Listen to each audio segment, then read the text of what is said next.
Canelo Alvarez is going to defend his Undisputed Super Middleweight Championship against Undisputed Super Welterweight Champion Jermell Charlo, who is moving up 2 weight classes and who is coming off a 16-month layoff.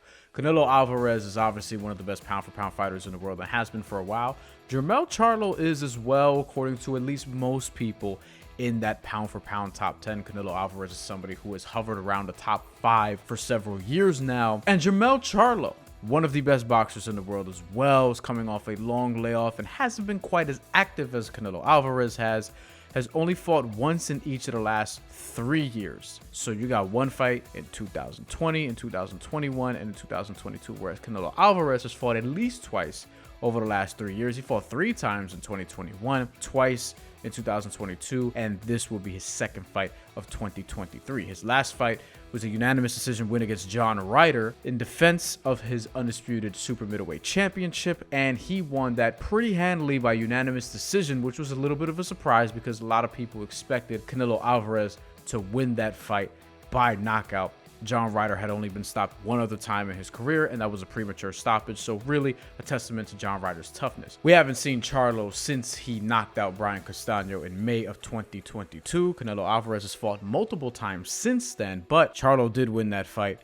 by stoppage, and it was a rematch of a draw that he had against Castano in July of 2021. Now, in terms of some of the physical attributes, Canelo Alvarez obviously more the natural super middleweight here, having fought in this weight class for a while now, and he was at 154 at super welterweight at one point, but hasn't been there since 2016, where Jermell Charlo has made most of his money since becoming a world championship level fighter in 2016. A couple things that are worth noting: Canelo Alvarez, his record is 20 wins, 2 losses, and 1 draw with 11 knockouts in world title fights. Now that's going back well over a decade, whereas Jermell Charlo is 7-1-1 with 6 knockouts in world title fights. A lot of knockouts, not TKOs, but straight up knockouts for Jermell Charlo in world title fights. And Canelo Alvarez, despite being a pro for 2 years longer than Jermell Charlo turned pro in 2007. Canelo Alvarez is actually 2 months younger than Jermell Charlo. Both enter this fight at 33 years old. Jermell Charlo will have the height and reach advantages. He is 6 foot with a 73-inch reach, whereas Canelo Alvarez is 5'8" with a reach of a little bit over 70 inches. Now, as far as my pick for this fight goes,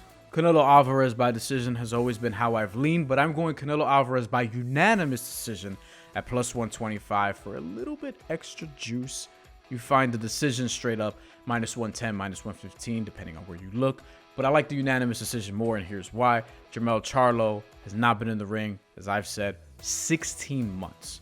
And I think that usually leads to slow starts in boxing. Canelo Alvarez, not always the fastest starter, but is somebody who is always winning rounds. He is typically on the one-sided affairs that you want to be on, and I think that while Jermell Charlo is going to be somewhat competitive in this fight, and I think can win a few rounds, I do think that Canelo Alvarez is going to be up on the cards, and you'll probably see some 117, 111s and things of that nature, perhaps even wider than that.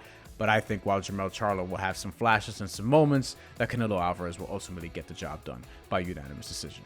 Really quickly, before we get out of here, let's look at the main card because we have some other fights worth mentioning for this Showtime pay-per-view card.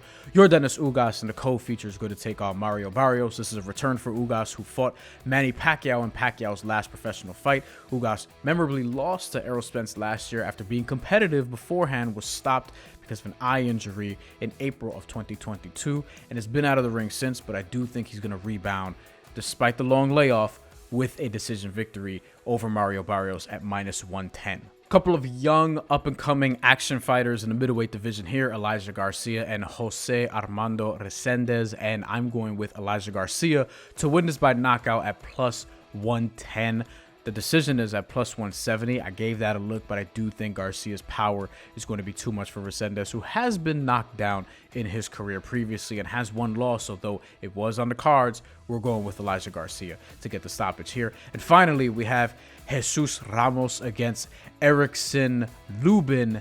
And Jesus Ramos is packing the punch. I think he's going to win this fight by knockout at minus 150 against Lubin, who has been knocked out before, who is a very, very credible challenger, someone who has fought for a world title multiple times. And while I do think Lubin is credible and has fought for world titles multiple times, famously against Jermell Charlo and against Sebastian Fundora, whom he knocked down, I do think that Jesus Ramos is going to be too much for him and he's going to get him out of there. That's all we have. Make sure you enjoy the fights, bet responsibly, have fun while watching the fights, of course, and we will be talking to you again very soon.